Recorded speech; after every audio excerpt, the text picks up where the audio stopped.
keep sitting. Probably won't, actually. Let's get rid of you, Elvis. Is that no, that's Fonzie. You've got Elvis? This is either Fat Elvis or John Wayne. I'm not sure. Hi, and welcome to the Inner Moxie podcast. The podcast about not one, but two neurodivergent adults trying to live their best life on the Neuro D list and not hate themselves in the process. I'm your host, Ronnie. And I'm Zanny. And this week, we are going to be talking about Disclosure again. Part 2. Electric Boogaloo. All right, so Moxie meter time. Okay, Moxie meter. I'm going to go with a 4 today out of 5. Sticking with my classic 5 scale. Yeah. Honestly, I wish I could say it was for big stuff in my life that was happening. But I am in a, like, sometimes you're living life in a long term and sometimes you're just concerned with what's happened over the past few days. Mm-hmm. And I have been deeply invested in as we were talking about before we started rolling, the Kendrick Lamar and Drake beef, and J. Cole to some extent too. And I'm not going to talk about it here because there are plenty of people that are certainly more knowledgeable than I, certainly more hooked into the culture than I. And you'd have to be talking to someone who knows what you're talking about. That's very true. Because I do not. But I feel like this is, I am a music guy. I am a media history guy. I feel like this is legitimately something that's going to go down in history, and I'm watching it unfold. Like music history? Yeah. I feel like this beef has gotten that insane. I don't know why that struck me so silly. No. It might, you probably are right. Mm-hmm. I don't pay attention to music history trends. Mm-hmm. I mean, it actually sounds like serious shit. I don't know. This is one. Oh man, this may be the hardest I've ever seen you laugh. Oh yeah, the tears are there. I don't know why.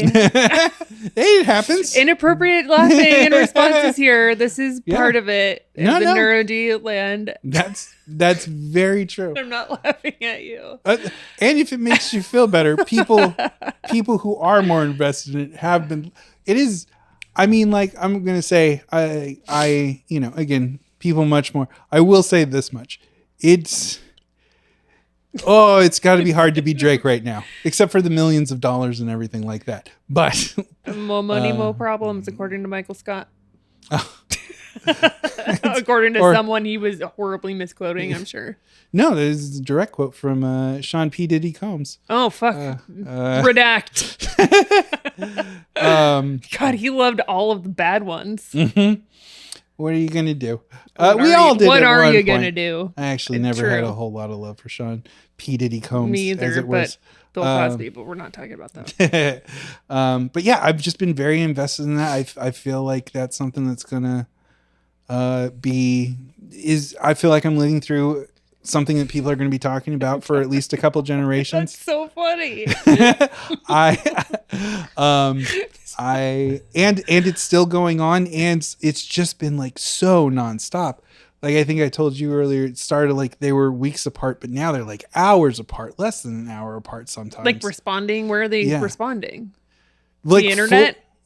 Well, where? They're releasing their tracks on like YouTube and stuff like that. Oh, like songs? Yeah. You kind of said this, and I did. In this particular, when we mean a rap beef, and it's not always like this, but it's a trading. In this scenario, it is a trading of diss songs back and forth, and like Eminem did that with someone, I could think. A few people along the way. Korn and Limp Bizkit did some weird thing like that on. But that was more of a playful thing they did together with way more homosexual slurs than I am. I heard a lot of. I listened to it recently. I was like, off, turn it off. That one, like from 9th grade to 40, that is like, this did not age well. No. But yeah, and those were like friendly. They were in the studio. They're also bad.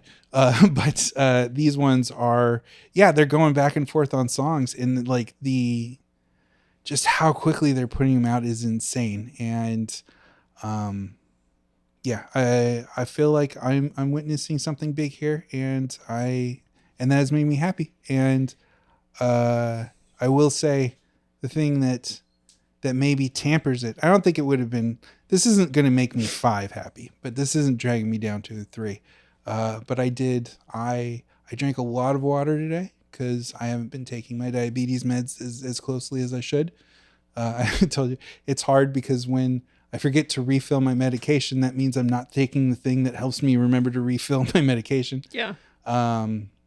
But so I was excessively thirsty while I was cooking dinner, and I drank just like a gallon of water, and then I sat down for dinner, and I was like, ugh, I could only eat like half of it. And I made shrimp tortas, and it was delicious. Not to pat myself on my back, or to pat myself on my back. Why not? And yeah, but I only like half of it, and so now I'm a little better now. But like on the drive over here, I was like, I cannot move. But I can move again now that it's time to sit. But I'm fairly confident that I will not fall asleep in the middle of this. And if I do, know that it's the tortas. You are a very entertaining person. It's not because I think you're boring. Okay. So you're not taking your medication? Like for the past couple of days, I just need to. You forgot? Yeah. Okay. It's one of those. It's not the shortage problem. No. Okay. No. All right. Yeah, I just haven't refilled it yet. This is nobody to blame but me on this one. Not big pharma. Not big pharma. Just big Ronnie. Well, there's that. Yeah. So how's your Moxie meter doing? I know it's going to be harder to get as high as last week. It was pretty high. It's definitely not there. Yeah. I've come back to reality a bit, and actually, welcome back. We missed you. Did you? Could I just suspend for a little longer? I think maybe I can't even nail it down. Between a 7 and an 8. Okay. It's been like not even up and down. Like, I mean, the trend is still high. But 7 and 8 out of 10, right? Yes, correct. I have been grossly out of routine, and then coming back to work midweek is always kind of tough for me anyway. Because in the 3 work days I took off, a bunch of shit happened that then I got to anyway. So that all was actually fine. I mentally prepared myself for all of that stuff. Ooh, but smart. I didn't get to complete my entire morning routines. It's hard. Like my morning routine is about 2 hours if I do everything 100% on time without forking it, which, dishes here, starting laundry there, stuff like that, yes. Where I just try to add things in spontaneously. So it's been hard to follow that. And so that over multiple days, I've started to feel, I guess it was only 5, just not quite right. I do miss the routine. It's still, I mean, I don't know. So I think that's where part of it started. I also was reflecting on, some of the interactions with people I hadn't met before, like when I was at the festival and like contemplating, like, okay, well, why did that feel so natural and easy? And why was it not previously? Right. And so I was thinking about that a lot. And what I came to, like through my automatic writing and just contemplative thought, was a few things. There was a time I not woke up. I was a child and I just felt like I could say whatever was on my mind. I feel like for the most part, unless there's a lot of trauma and like aversive feedback, like most kids kind of are like that, right? Yeah. That's not unique. I felt like that all the way through high school, because I remember saying stuff that was not received well, but I still felt like I could say it, like it was my right to say it. That's pretty good. That's a good track record. I would say probably 80% of the time, which is pretty great for that age. Yeah.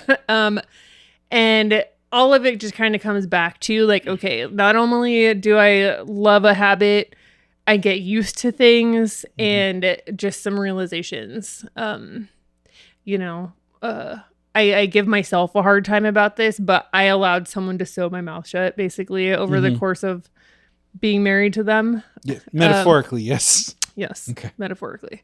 And so, I mean, I've worked through the big parts of this in EMDR. You know, I had to forgive myself, and it's still a process, but it's just like, I didn't want to get the negative feedback.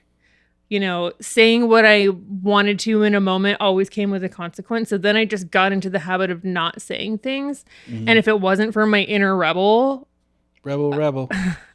I would have lost myself completely, and not in a good way, and not because I was so in love, but because I just didn't want to hear it. You know, I didn't want to receive any consequences, which not physical, but you know, all the other.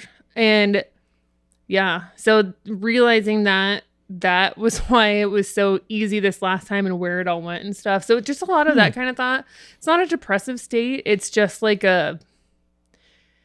my first instinct, even a year ago, would have been to just get so mad at myself. You know, how did I allow this to happen? And it's like, well, it didn't happen overnight, and coming out of it didn't happen overnight either. Yeah.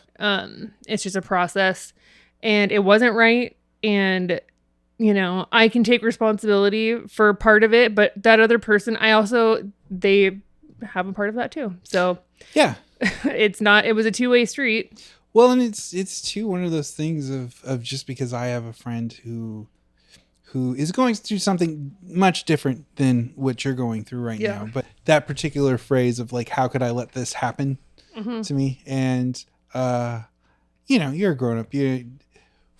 Take this with a grain of salt for however much you want for it. But like, people shouldn't be doing those things to you. That's not your fault. Right. You know, anytime you say, how could I let this happen to me? That means somebody shouldn't have been doing it in the first place. And I mean, like, obviously we should be careful with ourselves. We should be, but we should also, you know, we should not victim blame ourselves either. Exactly. And I think I alluded to this a bit last time. I lost that thought train, but I know I was talking about something like this last time. And yeah, I definitely, it kind of is kind of like there's never that break for me. Like when I feel like anything that I feel like, oh, well, you should just feel this way, you know, the gaslighting and then the behavior not being followed, but the expectation being set. So there's never a break on my end mentally, but then anyway, it's that whole cycle. So just not even like reliving stuff. It's just like, man, like that happened. I'm not down on myself about it because the stuff worked last summer when I did EMDR. Like, what can I say? It worked. The initial go-to is like, I let this happen, which sort of, but also this person is fully culpable for their behavior as well. And this person is a narcissist. And that actually is super helpful to understanding how the fuck that part happened, because I can explain on another day how I was a prime candidate for all of this stuff. But, self-esteem is blooming. And is, not fully, I mean, I don't know. It's just in a good spot. It's just like, I had a contemplative time and, it just brought me to gratitude about what I have now, knowing now that I can make any choice that I want. That's why, like, when anyone tells me I should do something, like, there was a time where I would just want people pleasing, like, okay, I'll try it, you know? And now I'm just like, I'm not going to do anything. And I'm 100% sure it's something I want to do, which is a great place to be. I'm sure that'll temper out eventually. Who knows? Who does know? Maybe. Not it. Maybe not.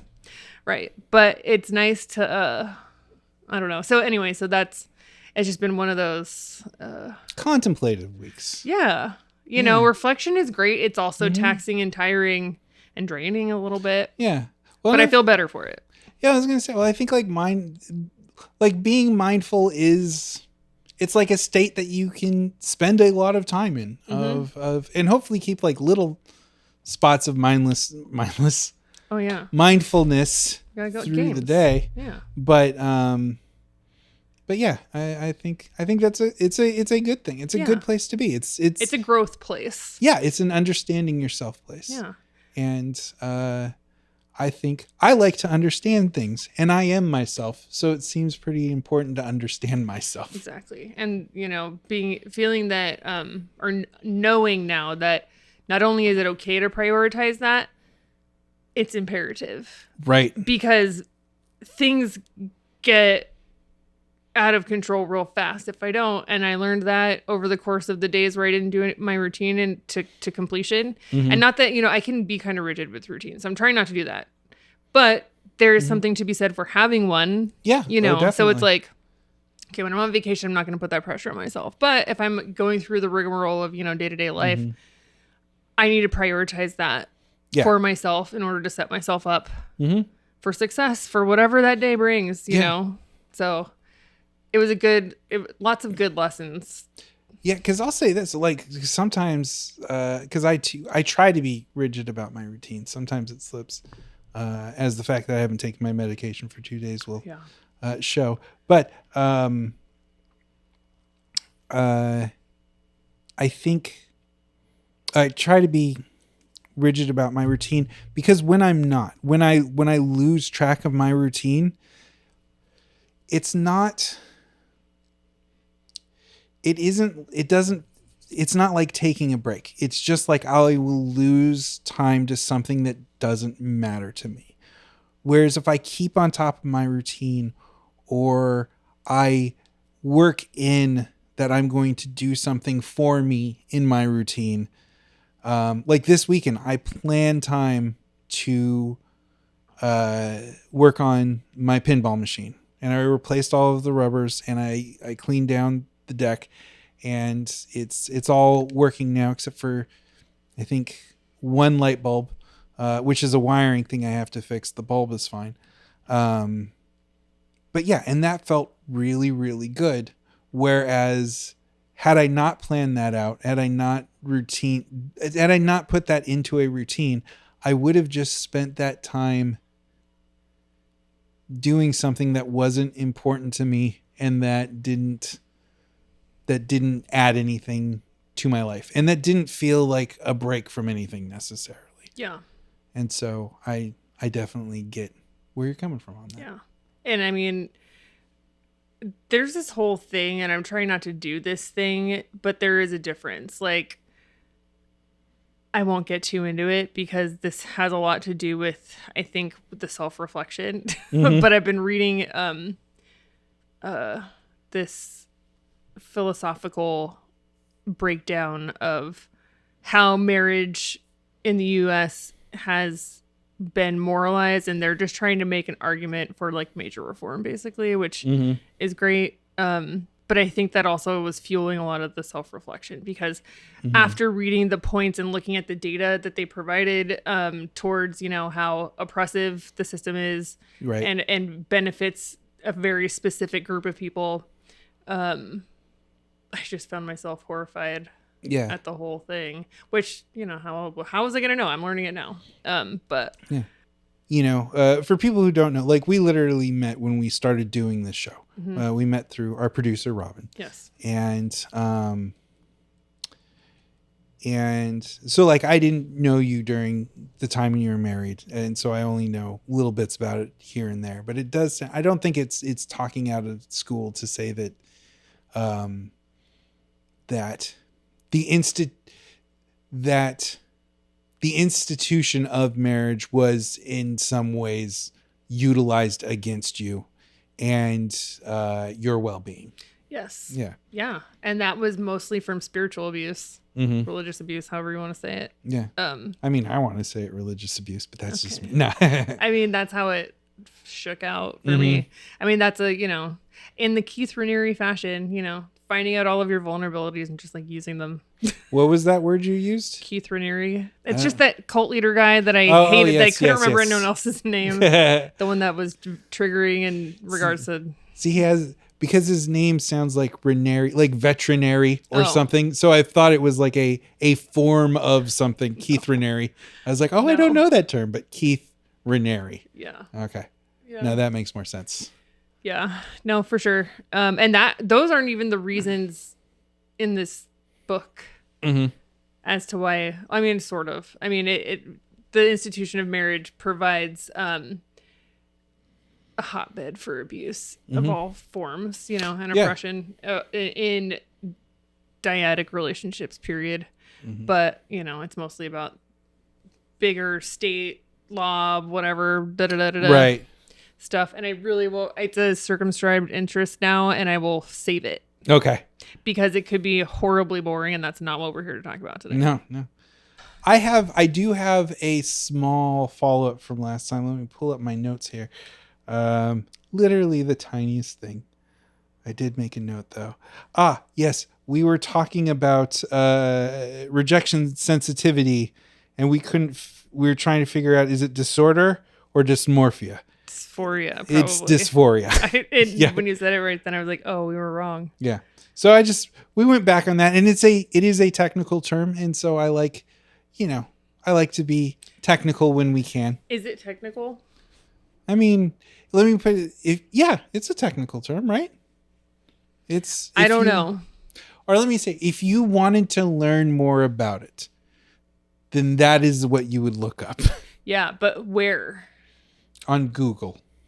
But like where on Google? Like what populates? I'm only asking because I don't know if this is in textbooks yet. I don't know if it's been studied in scholarly shit yet. No, you're absolutely right. I don't know. You are the deep dive you were the research person on this. I just wanted to make sure that if that rings a bell to you, or if that you got interest, or you the listener, not you, you know about it, that we use the right term. Okay. And so that, again, the correct term was rejection sensitivity dysphoria, which I had to write down because I would not remember amongst the other word that starts with the D. Yes. I do think it's real, and probably a friend of mine brought it up because he said his son, like the school psych, was talking about that with him. So I was like, oh, that memory triggered. So I was like, oh, it's probably real. Not that it's not real, but like things are like terms get coined, created, and ran away with, I guess, on TikTok. I don't know. I'm not there. Right. And I thought maybe that was it, because there's other things that have kind of spawned from there. Not that they're not real, but like, I mean, side note, research really needs to like figure out that there are a lot of resources available, and it doesn't look like the old stuffy ways. TikTok is actually a great resource for so many people. Like, so, and I understand that even though I'm not on it. Right. No, but, that's okay. I guess I don't know what I'm trying to get to there, but like to me in my head, which it's not necessarily right. It's like, okay, is there empirical research behind this? Right. Is this being talked about, in academia? Yeah. Not that academics have it all, but like they are more likely to study something and see if it is a thing. Yeah. And I will say, and fully acknowledging that this is, what do you call it? An appeal to authority. But I do remember the first place I heard it was on a YouTube channel that goes by the name How to ADHD, which is a resource that was very helpful to me when I first was diagnosed. Still very helpful to me, and that I trust. So, full out, I haven't done the deep research, but that's a trusted source for me, and that's where I first heard about it. And I've heard about it in other things since then, probably from other sources I've trusted. Got it. I mean, I always would just assume that people do the same level of like vetting of resources, but then you don't really know. Like in my master's program, for example, this was 10 years ago. I graduated 12 years ago. So congratulations. Thanks. You're a little late.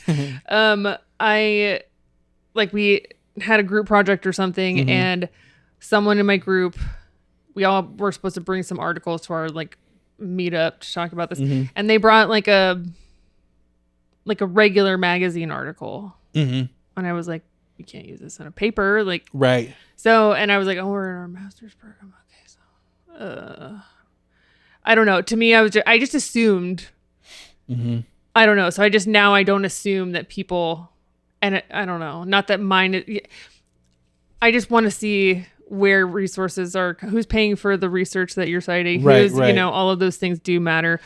It does. What they're discussing, is that what the numbers say in the results section? Like researchers bias, like people have researched researching, and researchers find what they're looking for usually, which shocker. No, and I think that, and research even then I think is such a gigantic term that there's probably different forms of resource. Like I would imagine historical research pans out way differently in the way you want to do it than scientific research. And that's going to be field dependent. And, it's a phrase I use a lot, but we are, we can't, by one side of it, we can't, anytime somebody's like, oh, well, I don't have to trust third party sources. And it's like, we can't every single generation start from scratch. Right. We do have to rely on things that have, research that we can't go all the way back to like, but is gravity really real? And like the thing is like replication, like people generally continue to learn about stuff because not that things change, but the more access we have to technology, etc., the more technical research can get in any field. Yeah. Well, and one of my favorite examples of that is from one of my heroes, Neil deGrasse Tyson. He said the way, like if you look at Newton's laws, and one of the reasons we don't call them laws anymore, and we now call stuff theories, is to give it room to grow, is Newton laws, they hold up because they were tested, and they've been tested by people trying to prove them, tested by people, more importantly, trying to disprove them, and they hold up until you get to a certain speed. And at a certain speed, the laws of physics, or specifically Newton's laws of physics, start not working or holding up, because Newton didn't have any kind of access to those kind of speeds. So it gives us room to have fuller understandings, even when we do have a regular understanding of things. Yeah. And well, I was going to say, that's the flip side, and it's hard of like, we have access to so much information now. But we don't have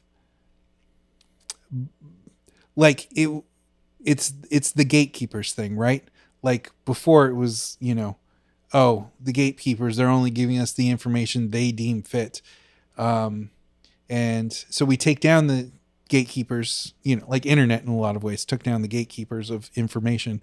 And it's like, now we can get this. Anybody can get this, but there's also nobody filtering it anymore. So there's all kinds of information, and some of it's not good, more than some of it's not good. And so I do think it is, I appreciate you being, critical of sources. Yeah. Or at least inquisitive of where it came from and what stance it is. Cause I do like to be, I do like to be accurate if I can be. Same. Which I think is actually one of the reasons we made this whole statement of like, or whole segment of like, oopsie. Yeah. Or like follow up. Yeah. Yeah. Okay. I don't really have a follow up. Oh, Miss Perfect. I'm kidding. Got some passive aggression over there. I'm a silly you man. Are. But the silliest thing you said was this. It's not even silly. I don't know why that Drake thing was funny to me. I know. We got an episode to do. You can't be sticking on that the whole episode. I know. It's just funny. I gotta take my kids to school tomorrow, man. Yeah, I gotta go to bed in like 5 minutes. I'm very tired.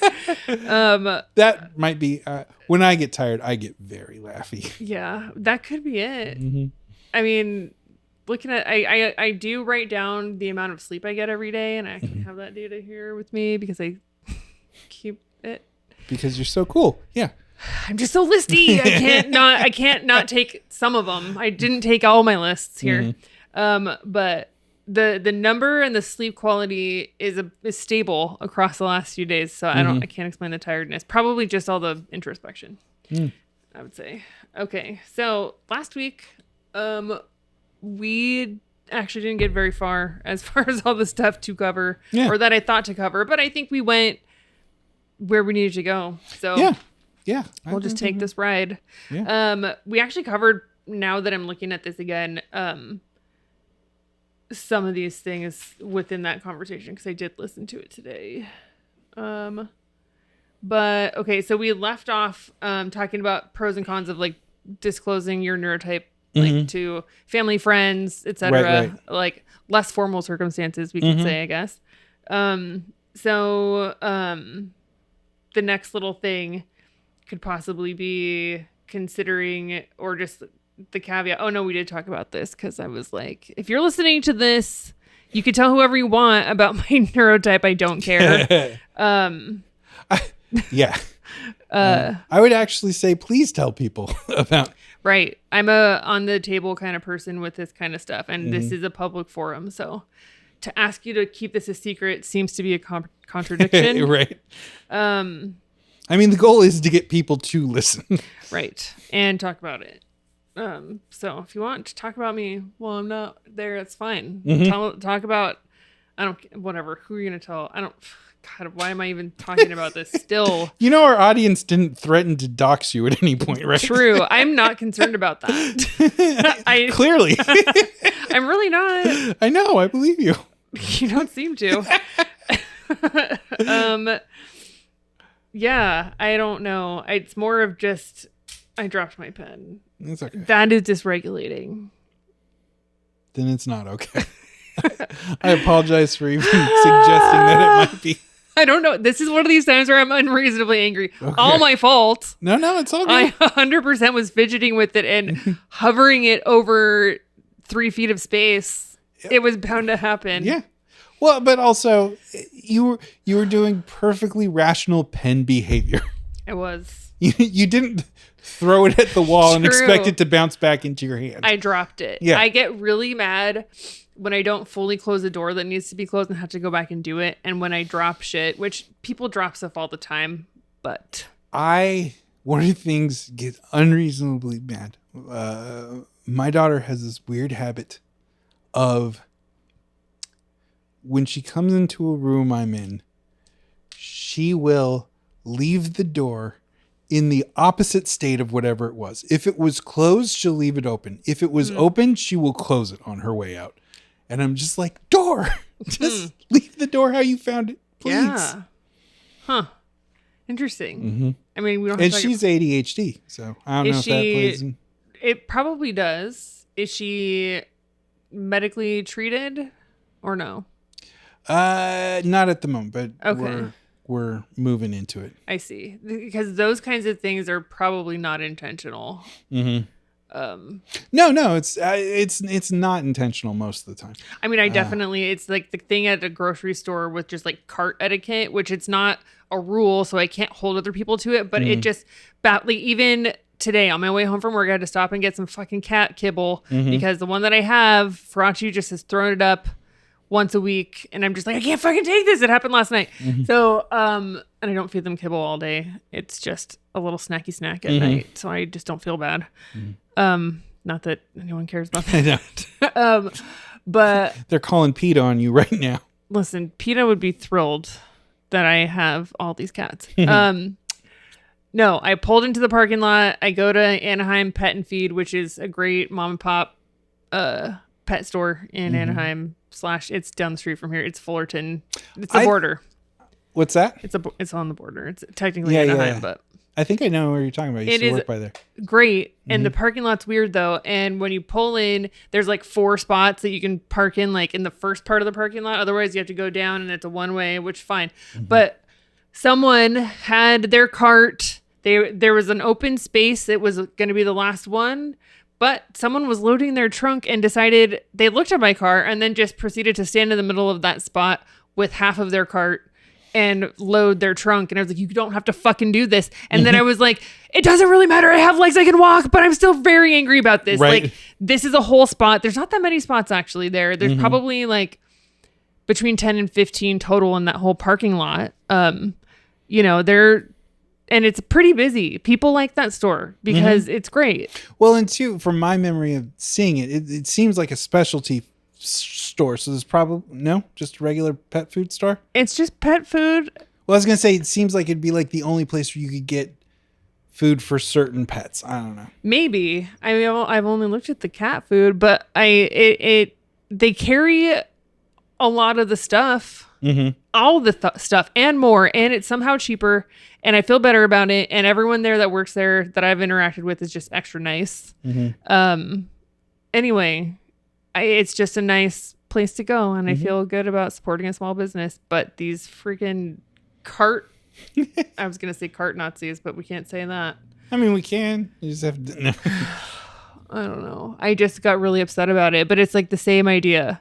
All of this was having to do with, I don't even remember because I started thinking about cart etiquette. Yeah. Yes.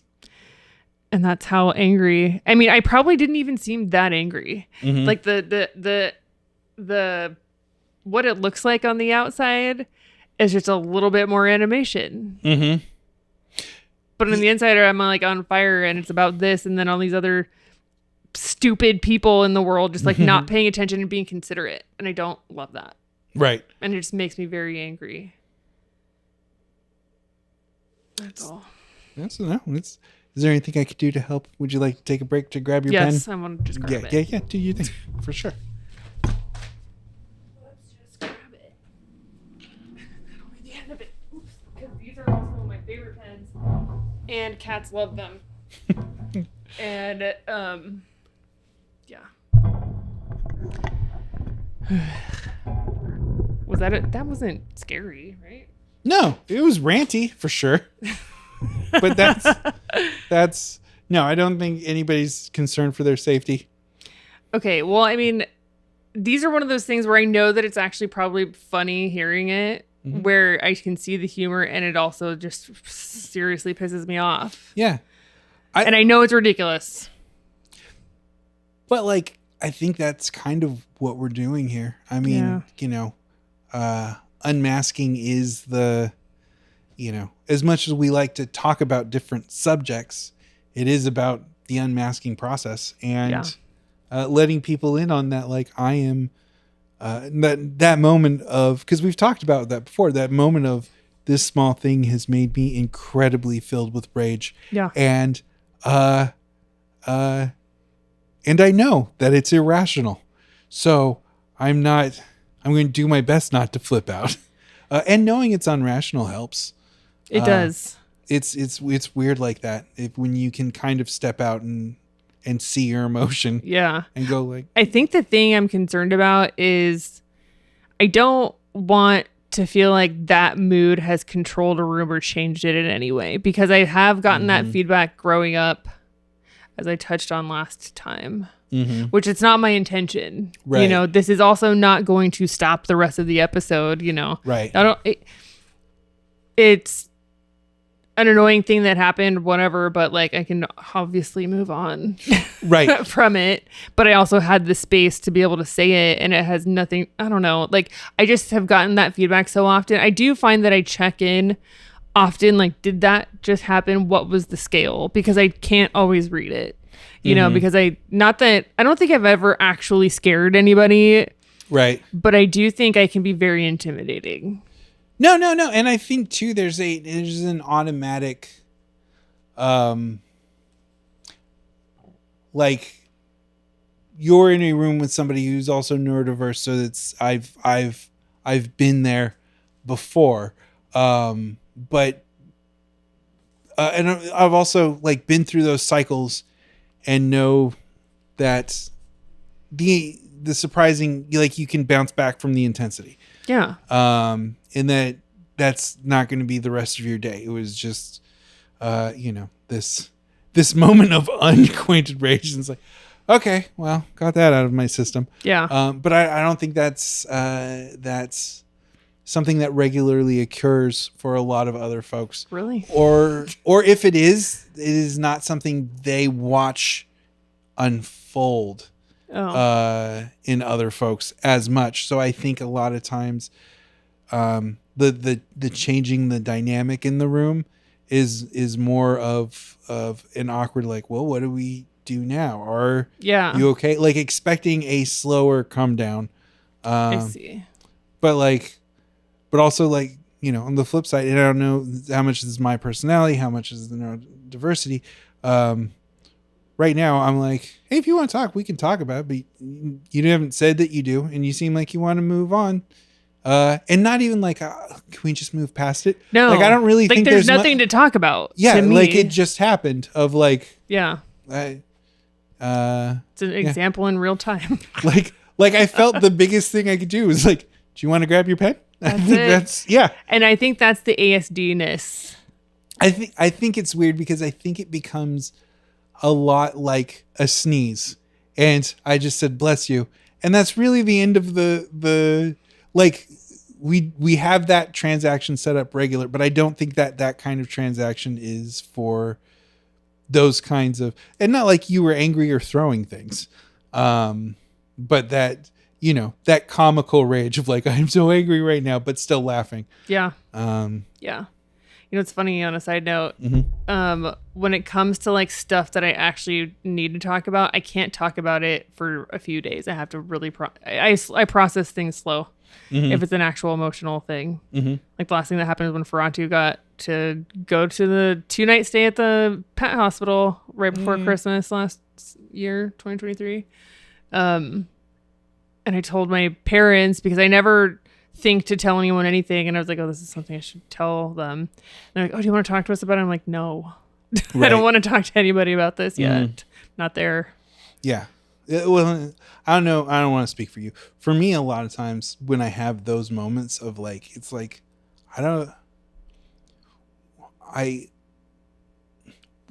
words are not how I'm expressing feelings right now. Right. Like it's like internal colors, and there's no way to describe them, or at least that I know how to do. And so I just have to feel these things, and eventually they'll turn into words, and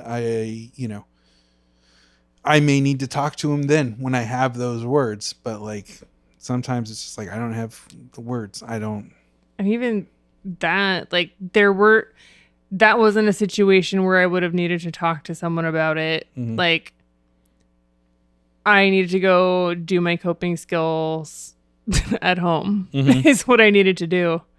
And then because like I knew rationally the whole time he's going to be fine. He ate some inside of the couch that he shouldn't have, and now I need to get a new fucking couch as soon as I possibly can because I can't like make this safe for them. Right. So that was mostly the thing. Like I knew the steps that needed to happen to make it better.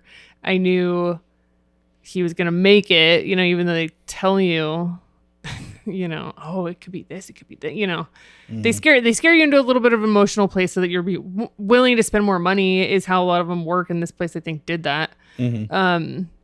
But yeah, like I didn't need to I was processing it, and I knew what needed to happen.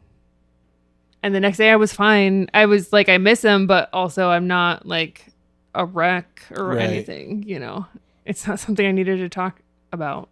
Right. I don't know. I don't know. There's a few things, but that wasn't one of them. I don't know. Well said. Yeah. And I didn't want to let my parents down about that either. But also it's very random. I mean, I don't have like a go-to, like, oh, I talk about everything with this person. It's like, whenever it's time to talk about it, whoever is directly around is the one that gets it. Okay. That's a different way of doing it. Cause like I was with you 100, and obviously not what you're saying is wrong, but I was like what you were saying until you said whoever is around. Cause I do have like different friends that I am going to go to for different sections of my life. I have that for hobbies, but I guess it's so infrequent. And it's mostly, I just need to say it out loud. So then I think that's why the listener isn't as important as just the saying of the stuff out loud. Because then once I hear it coming out of my mouth, I'm like, okay, I gain a little bit more that way, I guess, maybe. Yeah, I don't really have that go-to, like, oh, I have to tell so-and-so this is this, Yeah, no, I get that. Well, and too, like, I know, like, and this is actually a, tying it back to neurodiversity, because not only am I neurodiverse, but my children are also neurodiverse. And I have a good friend who also has a child on the spectrum. Mm-hmm. And so like I adore my friends with neurotypical kids, and I love their kids and this and that. But like, look, if I got to talk about an autism thing with my kid, they just don't have the frame of reference. And so I go to my friend who also, and even then, like I'm talking to my friend who has a kid who's on the spectrum versus even some of my friends that are on the spectrum. Mm-hmm. Although I'd sooner probably go to them. And the same thing, like even like the same thing goes for adoption. I will sooner, if I have to talk about something that's adoption related, and I'm not saying I never, cross streams or whatever, but if I have to talk about something that's adoption related or foster related, I will go to people who have been in that world. And that just kind of, sometimes that support is there. And so it is going to be based on the person, not just whoever's around to hear me at the moment. Yeah. Yeah. I mean, it makes sense. Mm-hmm. I feel that, I am in my like friend group, like the, I don't really know if it's I don't know, but I am the special needs person. I have spent my career in it, Okay. So people. So person who knows about special needs. Yes. So okay. I fill that role for people, I think. And just not person who needs special needs, but person who is. Oh, like if people need advice or for like what services, I don't know everything, but I know what I've experienced like in my 20-year career in it. Yeah. I just wanted to clarify that they weren't like, oh, well, Zanny, she's the ADHD one. Oh, yeah, no. It's career-based, like for their kids. Yeah. Like, what do I do? Informationally, you're the special needs person. They don't look at you as, or solely define you as a special needs person. No. Which is what I thought you meant at first. That's why I just wanted to clarify. No, they don't. Yeah. But no, like, if they think their kid might be on the spectrum or like what services might possibly be out there. For a person without kids, I do kind of get treated as like a parent in some ways, a resource anyway. I mean, I'm not a parent, but I've worked with a lot of them over lots of years. It's not the same, but I've seen a lot of different things and seen things that work, and I can explain how to get started with services and stuff and what is available, all that anyway. So I don't know it all. I just know what I've seen, and it's a place to start. Yeah. Resources. For some people. Yeah. Yeah. I hope that I guess I never thought about it that way, but it is true. Like, I just say when it's time, like whoever, and it's not just like, oh, okay, there's this person on the street. It's time to talk. I'm just going to throw up on them. Mm-hmm. It's people within your sphere, people you trust to some degree. Yeah. And this thing has come up and then it's time. Like, I don't know. I never thought about it. Yeah. And there's definitely something to said for saying things out loud. That's definitely helpful sometimes. It sure is. All right. So we're supposed to be talking about disclosure. So many things came up. So I do think this is actually an important note. Figure out. So the first one is figure out the purpose of wanting or considering disclosure. Which, as I've already said multiple times now, talking about it is part of my personality. So if I do something that is ADHD-ish or whatever, I'm going to also probably say it. I cut people off all the time. Yeah. People, if you've listened to any other episodes, you've heard it. And then I tell on myself afterwards. I don't know haven't figured out how to stop it, but I recognize it as it's happening and oh shit. Okay, sorry, that's the ADHD. And but like, what would be the purpose? So like, if you're trying to figure out who you want to tell, if you haven't told people or whatever it is, and I think that the idea is thinking about, okay, like who has shown themselves to be historically supportive with other things, right? Which we kind of touched on last week too. Yeah, I don't know. I'm not reading this right now. I just don't feel like looking at the paper. Oh, and you know what? We did talk about some of this stuff last time, but it came up organically. Like talking to friends and family can be kind of tricky, actually. Yeah. You would think they might be great candidates, but if you're really having difficulty figuring it out. Yeah. Well, and two, there's, you know, like anything, their plus is their minus. They've known you forever, you know? Yeah. I mean, I struggle with not being a rebellious teenager when I go stay with my parents and I'm 40. Mm-hmm. Like that's the role I play there. Yeah, but you're like a young 40. No. I'm a young 40. But, you know, like sometimes when you're in your nuclear family or the situation you grew up in, it's easy to fall back into those roles and habits because that's how it was the last time you lived there, potentially. I will say I do still find, I very childishly still find just a certain amount of joy in doing something my parents don't want me to do. I mean, it is funny to shock them a little bit, huh? And not like I'm out dealing drugs or anything like that, but hey mom, look at this. Is that how drugs are transacted? yes. Oh, hey mom is actually the newest drug on the street. I think it's some sort of ketamine. Yes, ketamine mixed with heroin. I don't know what ketamine is, honestly. Special K. Oh, I don't know why. Maybe it's because we were It's talking. a cereal. I was literally thinking it was like horse food. I mean, it's probably a horse tranquilizer. But yes, Dexter did that this week. That's how I'm thinking about ketamine. Good old I'm just Dexter. finishing the series now. If you've been tracking any of the last few episodes, I've been in Dexter mode. But yeah, so parents is or family is It can be is a tricky. double, yeah. It can be tricky. But also you have the longest history with them too, so you know which ones are going to be okay with it, which ones are going to have questions, which ones might not be okay with it or might be dismissive of it. Yeah.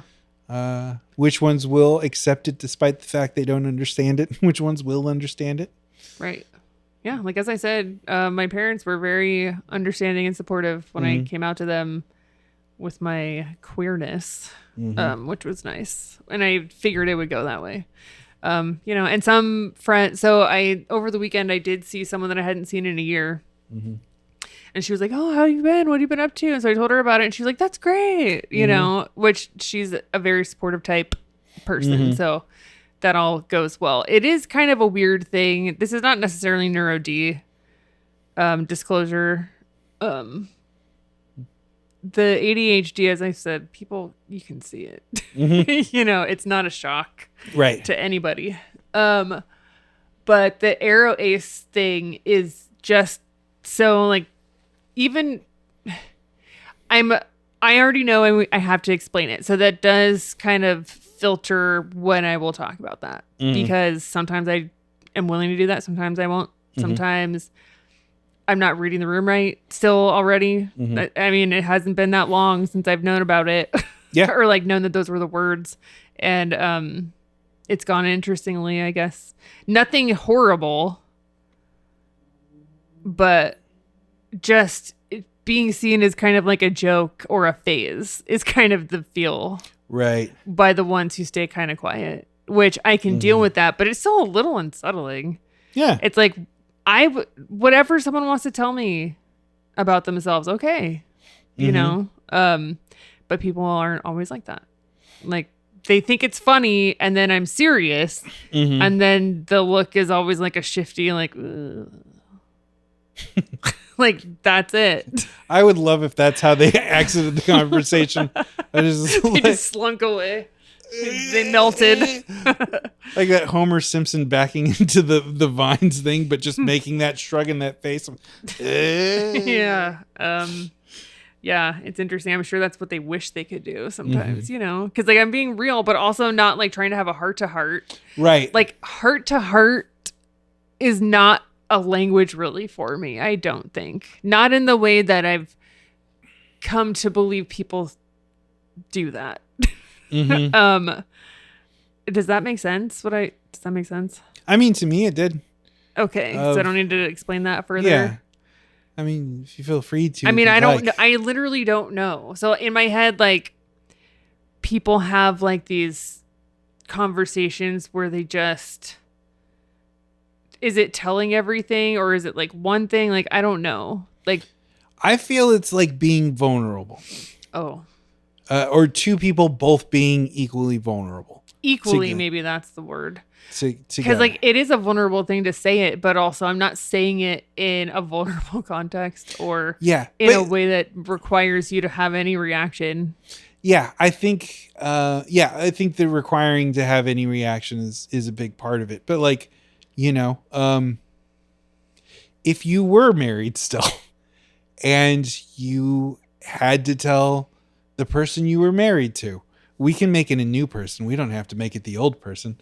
I'm not getting married again. Yeah. For many reasons. But I'm saying that might be more of a heart to heart because you are going to have to let down your defenses. That person's going to have to let down their defenses. And so it has to be both people doing that at the same time. That's what I'm guessing right now without opening a dictionary. The dictionary would tell you. Yeah. That's how it feels to me. That's how I would use the term of two people being very vulnerable with each other. Okay. If not completely equally vulnerable with each other. Okay. That's good to know. It's like I'm gathering data on it. I never really thought about it, but I think in a mutual, I mean, when I was trying to be a therapist at one point, like I'm used to a one-way street with that. And being in therapy, choosing to be vulnerable, but it's not a one-way. I mean, it is a one-way street. It's not both ways in that moment. That was something I actually had to get over on therapy that was very hard for me, was feeling like I was being selfish and dominating the conversation. And I was like, well, I know that's kind of the point of what we're supposed to do here. Yeah. But I still would feel, and still do feel, kind of awkward about it, of like, well, let me tell you my shit. And it's like, why should you sit there? And because that's what they're there to do. Yeah. But yeah. Yeah. I mean, if anyone else feels that way, talk about it in therapy. Talk about that feeling there with your therapist. They should have been trained to talk about it if you're nervous about it. Like that's therapy 101 in school, because people actually do expect that. People are used to transactional exchanges. Why do I talk about emotions and relationships like a fucking robot? Just did it. There's nothing wrong with it. There's not. Yeah, I was going to say, because that's how you talk. And that's how I talk. That's fine. And I feel like that's a little bit how those go for me. Well, and two, like I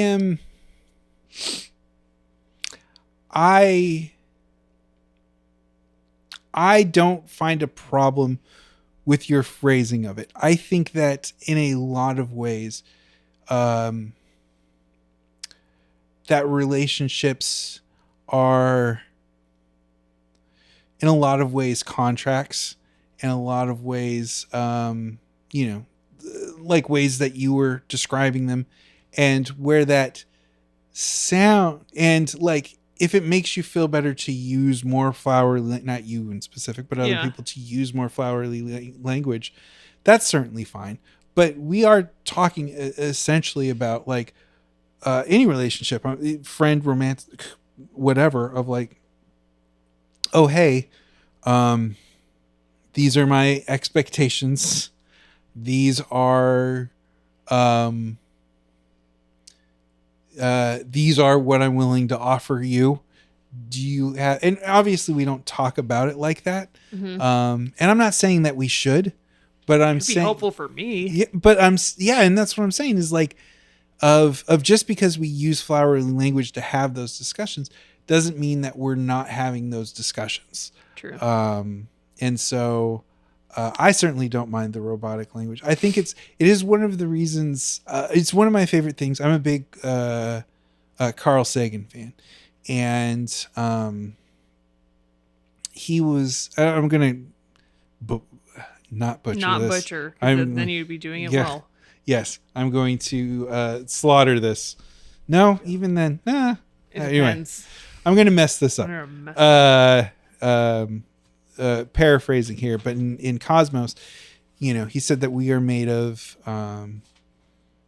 the most abundant elements in the universe, and people think that for some reason that is that they use that to be dismissive. That's like, oh, how can you say we're just a handful of, is that all we are to you, is just a handful of random elements of the most, not even rare elements, just a handful of the most abundant elements in the universe.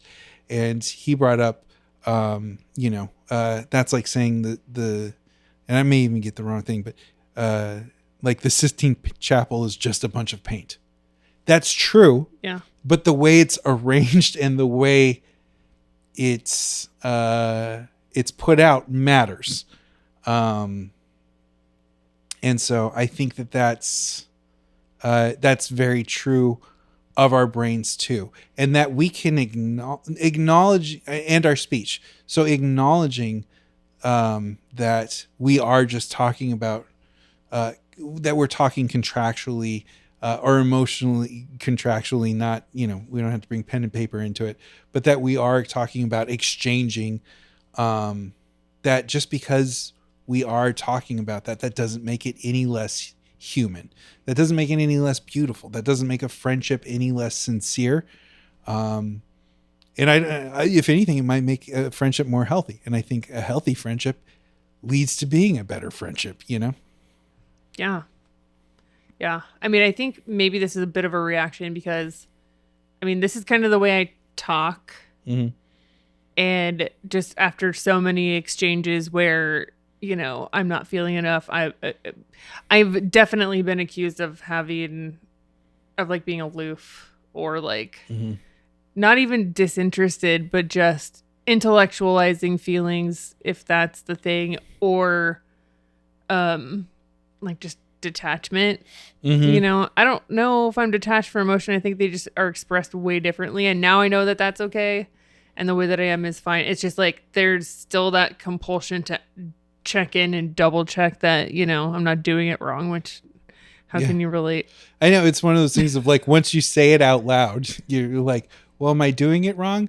No. But I would never apply that to anybody else in my wildest dreams. Yeah. But it's just like a social conditioning. Yeah.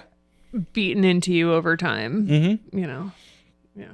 Yeah. Which is especially annoying when it's like, but we're talking about the same thing. I'm just talking about it clearly. Right. And why is that so jarring? Yeah. It is. Okay. So I think the rest of the stuff about personally disclosing, I think, is stuff we kind of already covered. Okay. Because there's some workplace stuff too. And it's a very different kind of format and process, kind of. I will say that reading this article, I read this one first, and it just made me so mad. Because the way that it was written, it feels very like, really think about this, you probably shouldn't do it. It's kind of the gist that I pulled from it. But I understand that view as well, because there is a lot to be, being put on the line. I would say about... And just fucking sucks. Yeah. I want to say maybe a year ago, give or take 6 months. Not important. There was a lot of...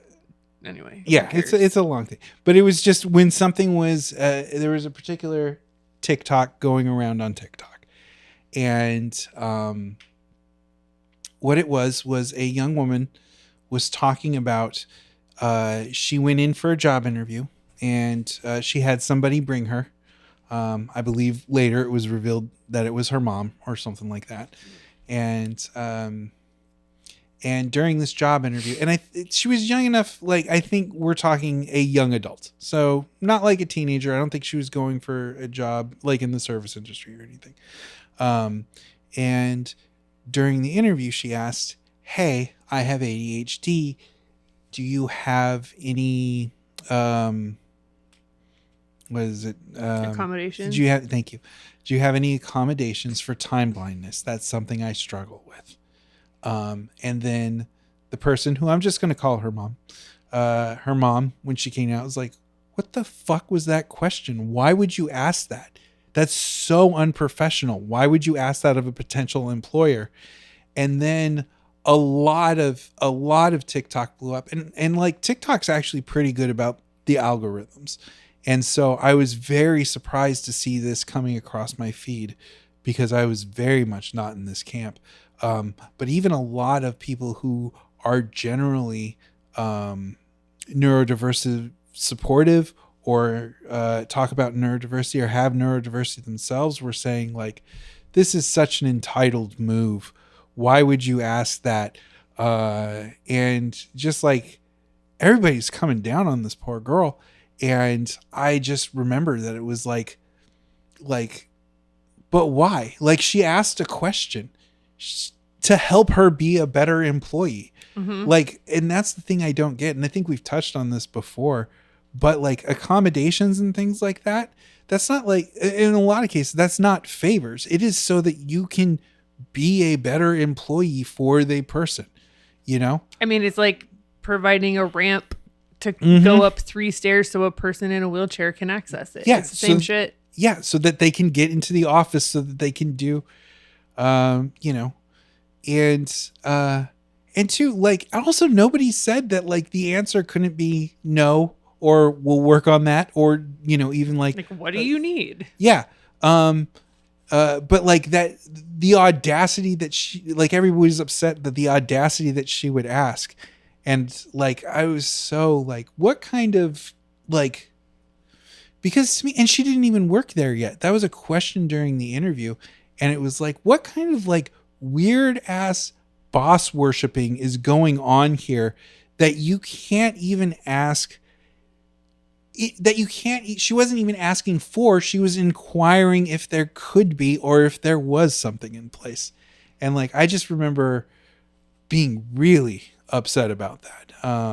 Because also too, like, people on my feed that were like fucking certified socialists are now tripping over themselves to say how this young girl didn't, you know, kowtow to her potential boss enough. Shouldn't say that. I learned that's a slur. Okay. Shouldn't. Sorry, I learned that recently, and I don't even know what it means. I will. But I know enough to know it's not good. Honestly, I don't know why. I don't use that word generally. That may have been the first time I used it, and I will never use it again. Okay. But yeah, I don't know why people were automatically thinking that she shouldn't be asking about this stuff, and all, you know, it was very bizarre to me. It's a lot of things. Internalized ableism, not even internalized. You know, there is boss worship. There is this idea that if you don't get this job, then what are you going to do? You know, like, not to mention like, well, if they don't have accommodations for me, then I shouldn't work here. And this shouldn't be a place that I'm bummed about that didn't hire me. Yeah. / the ADA can come get their asses at any time, you know? Yeah. Well, and to also and this goes to maybe the internalized, but the amount of people that were like, I have ADHD and I would never argue like that. And it's like, yeah, but ADHD, much like any neurodiversity, much like any, much like many, many things, it's not fucking cookie cutter. Me and you both have ADHD, and we've learned throughout, there's a lot of overlap, but there's sure shit a lot of difference too. And so that everybody came down on her, and you know, and also I think there's probably stuff to be said for in an internet age of where that could spread like wildfire. But, but yeah, so I will join in on your anger on people saying, you probably shouldn't do it. You probably should be yourself. I think you should, because it's something I've said, something I didn't understand about my neurodiversity that I understand. It's not something I have, it's something I am, or at least part of me. And yeah, I don't know.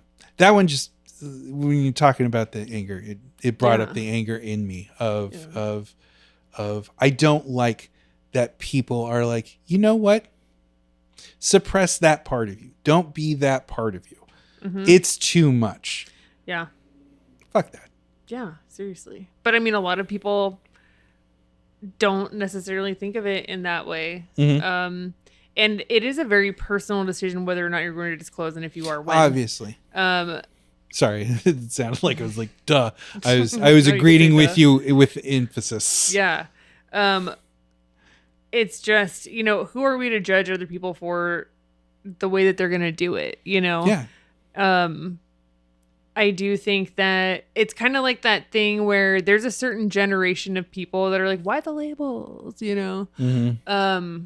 I feel like it's a lot of boomers who there was a lot of progression that was seen throughout their lifetime, but then now all of a sudden this is too much because it's not just one, it's been multiple in my experience, like my lived experience, not to mention just like general research where, well, we don't need to label it, it's this, it's that, like, okay, I understand that, but also if people want these labels and are ascribing them to themselves and are asking you to do it too, then you probably should.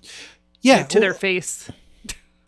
Well, and it's one of those things. It's fucking, it's akin to, and again, I don't want to say it's the same thing as, but it's certainly a lot of parallels to the whole like, oh, color blindness. I just don't see color.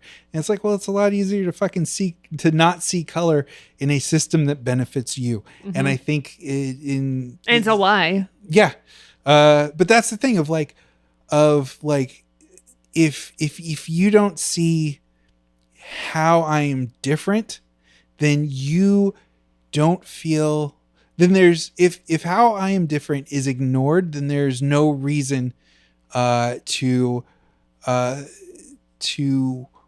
strive to make my life as good as yours, or as good, maybe as equal as yours. There's no strive to kind of bring these things out, because it's one of those things of, it's like, oh, well, we treat everybody the same. And it's like, yeah, like a neurotypical person. That's how you treat everybody. But we're not that. Right. And so we need something that's equivalent. But if you're like, well, why the labels? I was like, because you haven't created a space that's where we don't need labels, And a lot of people are, oh, well, it's an excuse. You bring that up a lot. Yeah. Okay. Mm-hmm. It's not, I'm explaining to you what this is like, but it is a lot of work on my part to get to where apparently your brain just always is, mm-hmm. the way that you're projecting all of this shit. Yeah. And I think because you can't see it, autism, at least in the higher support needs realm, like mm-hmm. Mid to high, it's easier to see, you know?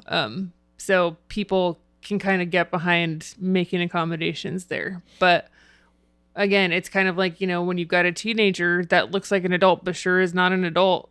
Mm-hmm. It's kind of like the same idea where, okay, well, you seem to be fine. You're able to do all this stuff. Yeah. After I do all this other fucking work to get there. Right. That you don't see because I've been masking my whole life. And like, mm-hmm. and that's part of it too. It's like that. We already went down this rabbit hole a few episodes ago, but those two ideas just like fight each other into like this downward spiral of never coming to a conclusion or an answer. Well, and also too, it goes back to the spoons thing of like, mm-hmm. I got out of bed. Like, let's say let's even give it to the like, oh, me and a neurotypical person, we both have the same amount of spoons. We both have 15 spoons. By the time I get out of house in the morning, I've used 10 of them, just getting out of my bed and doing the things that I need to do to stay alive. And they've mm-hmm. used one or two. Yeah. And that doesn't mean that, like, I'm not trying to say every single neurotypical person has it easy. They just don't have that hardship. Yeah. They're going to go off to their day. They're going to fight things. I don't know their story. They're going to lose their spoons in all kinds of ways. But they have that reserve. Yeah. But like, it's just, it's different. Mm-hmm. And it's a different situation. And we can't, I don't think as a society, ignoring that makes us a better society. No. And then telling us we're just making excuses. Yeah. No. Mm-hmm. Stop. Like, we are giving you reasons. Yes. Exactly. So, and that's kind of like the thing is like in a work or school, like college, whatever setting, academic setting, and you're going to be disclosing, just knowing what you're getting yourself into. And that's kind of the thing. Doing a brief education to someone, words are not. She educated on me.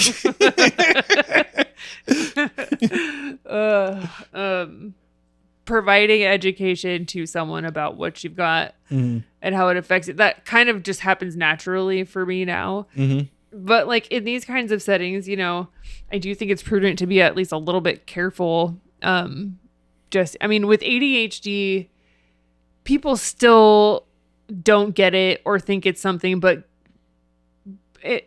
there are other things that people would freak out about, you know, like the person who disclosed that they had ASD, and then the boss proceeded to talk to her like she was stupid all of the sudden, which is fucking wild. Yeah. All right. Well, we've actually been talking, a lot of things happened, and actually watching a personal freak out of mine happen in real time is probably helpful. As an example to people who maybe are not neuro-D, but right.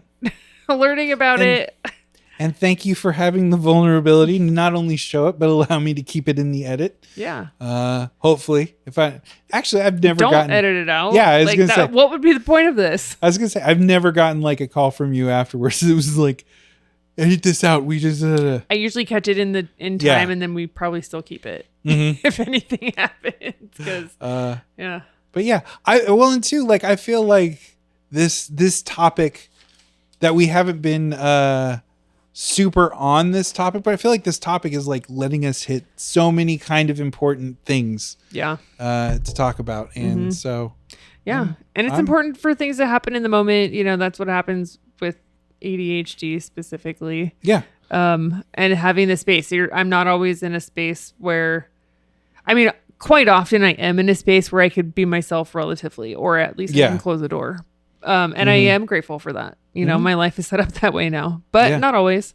So it's nice to be able to just do that. And I don't feel weird about it. You know, as I said, I think my freakouts are kind of funny. And this one was kind of a small one, but it was still super dysregulating for a minute. Yeah. And it just feels like white hot coals just like raking down my chakra center, if that makes sense. Yeah, because I watched Avatar: The Last Airbender. Oh, I just deal with my chakras every day. I think it helps the cats too to stop being psychotic in the morning when I'm trying to do quiet things. All right. But the too long didn't read of it all is we're breaking into a part 3 for this one. Yeah, I think so. I think it'll be, I'm curious and excited as to what next week will bring, because it's many unplanned things have happened. I know this has been a surprisingly we'll say side route topic. Yeah. Which is great. Yeah. This is what it's like to talk to us. I will speak for most neuro-Ds in the fact that having a conversation generally goes like that. Not always, but mostly. And there's kind of some charm there, because I think we circled back enough. I mean, we do have a outline. Yeah. Yeah. And this is us with an outline, by the way. Oh, yeah. Can you imagine if we just pressed record and was like, all right, what do you want to talk about? Yeah. That would stress me out. I wouldn't show up. No. I was going to say, it took me a bit to get onto this because I don't have a script. At least we have an outline. But my other podcast, I have a script. And so that's... a script, I would just feel like I had handcuffs on. Yeah, well, I wrote the script. True. But so. I guess that's why I prefer, or like an outline, even a detailed outline, but there's still some room. Yeah. I think this, I will say this. It would be kind of weird for me to do a scripted one with 2 people. That would feel a little more That would just turn into acting, and God knows, not for me. Yeah. I am the same way. I will do a cameo, everybody, but I have to be able to play myself. I'm not following any of the industry rules where I have to work 16 hours. So there's that. I think the industry rules that you're not supposed to work 16 hours. I think the expectation is you will. Yeah, for a lot of money. Well, for a cameo? I don't know. I don't understand things. I was always out. Who's gonna ask us to cameo right now? Your parents, maybe. On their television set? Yeah. On the TV program? Yeah. No. I feel very strongly that this does not. Mama and Papa Zanny will definitely have us cameo on their TV set. I don't even know what to say. I assume that's their names. That is what they were named when I was born. Huh. All right. All right. Well, if you liked what you heard or were at least interested, please like, rate, subscribe. Give us a 5-star review. That would be cool. If you want to find us on socials, we are My Inner Moxie Nope, that's not it. Inner Moxie. I do need to read it. Hear ye. Please listen to this. We are on TikTok and Instagram at Inner Moxie Pod. There we go. We are on Patreon. Come support us. We'll put some stuff up there for you once we get our shit together. Yeah. With it, but some real exciting stuff going on. We've already just made a whole bunch of clips of behind the scenes. Oh yeah, and we'll dabble those out there. Dabble is not the word. We'll sprinkle them. Could be. If you want to follow me, you know what? If you want to email us, man, the Adderall is gone. You can email us at myinnermoxiepod@gmail.com. If you want to follow me on social media, I am on Instagram at Xanism, ZNNISM. I am a religion and a disease, always. And if you want to reach out to me, I am available on all the socials, but the place where I'm most active is TikTok, where you can find fun and interesting facts. Also, if you want more of me and more fun and interesting facts, you can try my other podcast, the Band Media Podcast, a media history podcast. It's scripted. We learned. It's very scripted, which is why it takes a lot longer to get out than these. Yeah. So follow me there at Bandarani for TikTok and the Band Media Podcast. Yep. All right. Until next time, stay fresh, cheese bags. Goodbye. Later.